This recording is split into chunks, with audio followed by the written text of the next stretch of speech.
안녕하십니까. 알파스트리트 파트너스입니다. 2025년 5월 30일 금요일 마감시장 보겠습니다. 코스피지수가 0.84% 빠져서 2697로 마감을 했습니다. 네, 오늘 코스피 제법 빠졌습니다. 외국인이 6천억이나 팔면서 외국인 매도가 꽤 많이 나왔어요. 우리 증시 같은 경우 꽤 가파르게 올라오기는 했는데 또 이렇게 가격이 올라오니까 네, 또 차익 욕구가 강한 것 같습니다.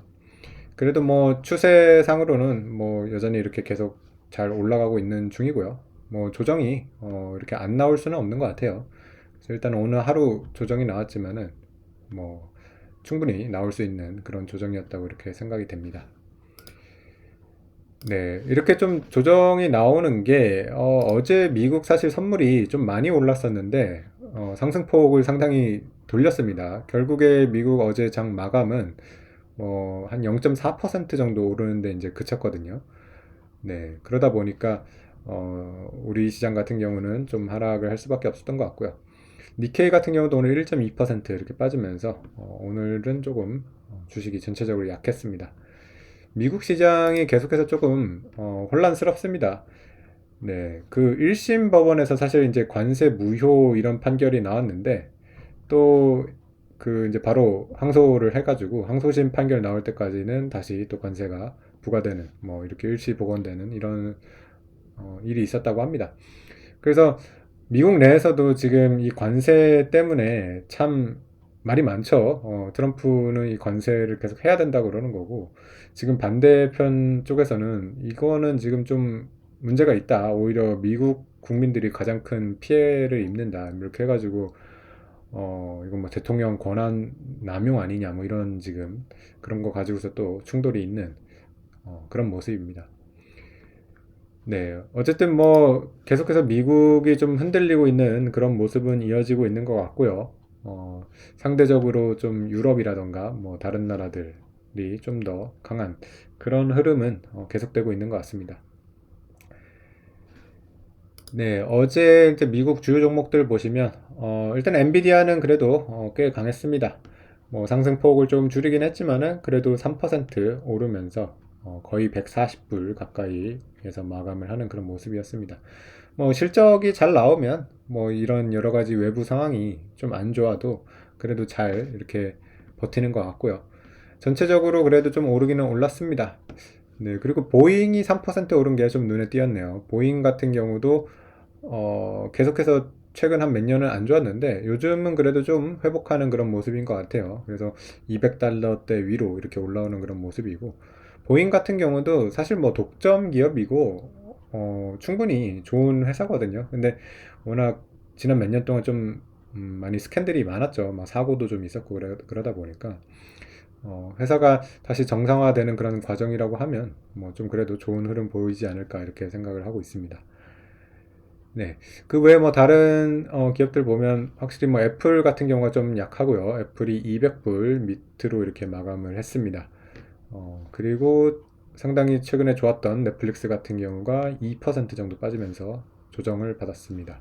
팔란티어 같은 경우도 1% 하락, 이 정도로 마감을 했고요. 다른 섹터들 보시면 금융주, 뭐 헬스케어 이런 쪽 다 조금씩 올랐습니다. 네, 뭐 또 주요 지표 보시면 일단 미국 10년물 채권 계속해서 좀 보고 있는데요. 일단 4.4대로 조금 내려오긴 했습니다. 저번에 이제 한참 튀었을 때 4.6 가까이 가면서 상당히 걱정을 했는데 뭐 4.4대 요 정도에서 좀 거래가 되고 있습니다. 근데 여전히 뭐 높기는 해요. 이게 뭐 4 초반 뭐 이 정도 내려와야지 더 좋을 것 같은데 네, 역시 쉽게 내려오지는 않고 있습니다. 네, 그리고 달러 인덱스 같은 경우도 99에서 계속 거래가 되고 있는 그런 모습이고요. 달러 원 같은 경우는 오늘 장중에 67원까지 빠지기도 했는데 주식시장이 좀 빠지다 보니까 다시 좀 올라오면서 네, 지금은 77원에 이렇게 거래가 되고 있습니다. 달러 원 같은 경우도 최근에는 또 그렇게 큰 변화가 없는 것 같아요. 일단 1370원대 이 정도에서 많이 거래가 되고 있는 그런 모습입니다. 네, 오늘 우리 시장 주요 종목들 한번 보시겠습니다. 그래서 지수는 꽤 빠지긴 했는데 그래도 보면 뭐 금융주라던가 이런 데는 여전히 흐름이 그래도 좋습니다. 오늘 KB금융 같은 경우는 사상 최고치 경신을 했어요. 네, 그래서 금융주 같은 경우는 네, KB금융 같은 경우 보면 뭐 4월 달에 이렇게 69,000원까지 빠졌었는데 정말 네, 아주 급반등을 이렇게 하면서 결국에는 사상 최고치 다시 경신을 하는 그런 모습이었고요. 사실 KB금융보다 먼저 이제 사상 최고치를 찍었던 하나금융주주였는데요. 네, 하나금융주주도 거의 똑같은 이런 흐름을 보이고 있습니다. 그래서 지금 은행주 같은 경우가 뭐 가장 좋은 것 같고요. 뭐 보험이나 이런 쪽은 조금 못 따라가는 그런 모습입니다. 메리츠금융주주는 2% 하락을 했고요.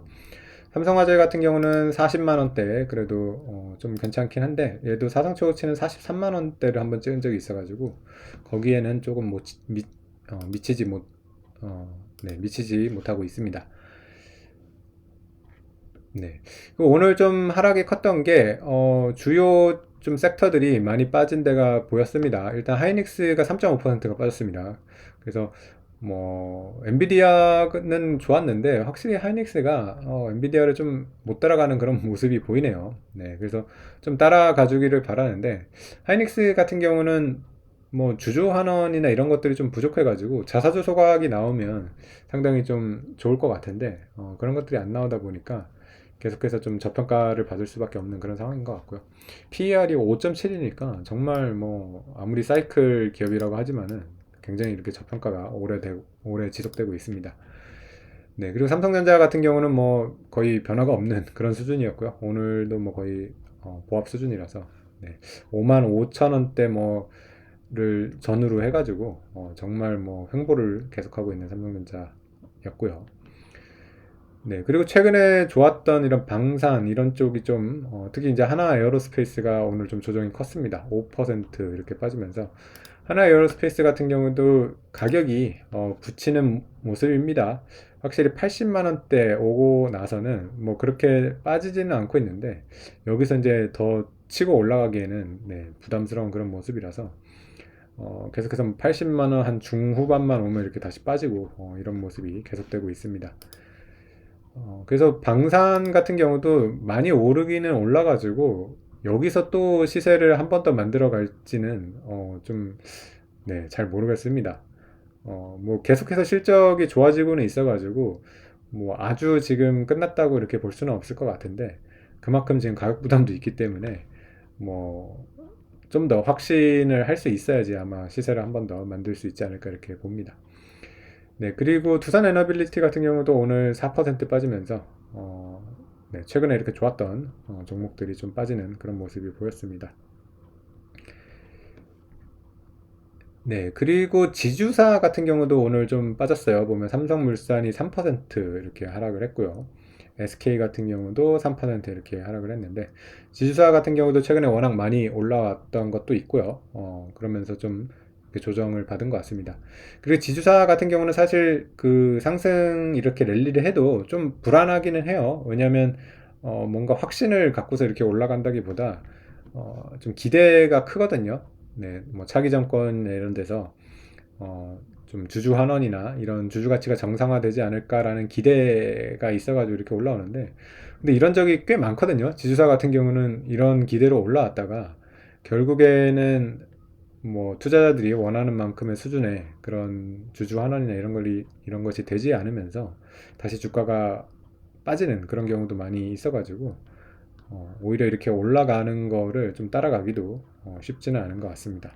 한질칼 같은 경우도 네, 오늘 5.8% 이렇게 빠지면서 지주사도 전체적으로 이렇게 빠지는 그런 모습이었습니다. 네. 그래서 우리 시장 같은 경우 뭐 이렇게 추세적으로는 많이 올라오기는 올라왔어요. 네. 근데 확실히 뭐 2,700 가까이 이렇게 되니까 네. 가격적인 부담은 분명히 있다고 보고요. 뭐 모멘텀 투자자라면 이거는 완전히 큰 상승 추세다 이렇게 보면 따라갈 수도 있겠지만은 만약에 원래 우리 증시가 그랬듯이 박스권이라고 이렇게 생각이 된다 그러면 또 이제 박스권 상단이거든요. 네, 그래서 얼마든지 또 빠질 수도 있는 그런 것도 생각을 해야 되기 때문에 뭐 항상 이렇게 좀 어느 방향으로 갈지는 예측이 어려운 거는 같습니다. 어, 다만 뭐 미국 시장 같은 경우는 좀 못 오른 게 있어가지고 만약에 미국 시장이 좀 그런 관세나 이런 문제들이 좀 더 잠잠해지면 미국 시장도 뭐 사상초 효과 다시 언젠가는 가기는 갈 거거든요. 네, 그래서 뭐 미국 시장이 다시 또 좋은 모습을 보여주고 그러면 네, 또 시장 분위기에 따라 가지고 이렇게 우리 증시도 레벨업이 될 수가 있는데 그런 식으로 흘러가는지 한번 좀 살펴봐야 될 것 같습니다. 네, 오늘 시황은 여기까지 하겠습니다. 감사합니다.